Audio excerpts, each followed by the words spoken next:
Because the nuclear industry is an international industry, there are international conventions which cover this.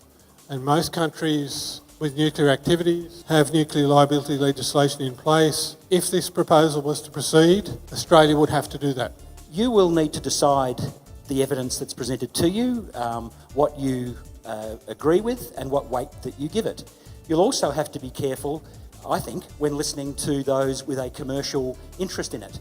But you've got to ask yourself whether we are best positioned to do this. What is the role of this jury in forming trust, in manufacturing consent? Let me be clear here. I am not questioning your judgment. I am questioning the process set up to frame your judgment. It's difficult because there are things that require expert knowledge, the units, the timeframes, the engineering concepts. As the public, you're going to need to rely on experts to advise you, is this safe?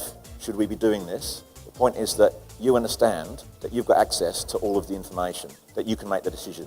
And I think that, along with the independence, I think this would be critical. If you're going to have a regulator that you trust, it must be transparent. So can you trust the process? I actually think it's a robust process. It's unique. It's not perfect, but it's quite unique. Alongside the statewide consultation that the government's put our money into, I think it's valuable because it's a complex issue.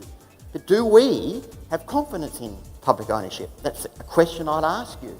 Could you explain what the legislative consequences of relaxation of laws might be? I think that that's actually too big a question to answer. What I can say is that I think what you're being asked to do is come to a collective decision about whether or not you want a particular proposal to be further investigated, and there's no doubt that what that would entail is the undoing of some laws and the making of a new suite of laws. If we take the waste from other countries, who's actually regulating those countries that are packing it before we get it here in Australia?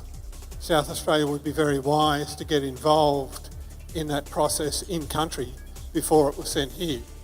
And that should be possible just by if Japan wants to send its spent fuel here, and part of the price for that is that South Australia gets to inspect the packing process, that's a price that I suspect Japan would pay.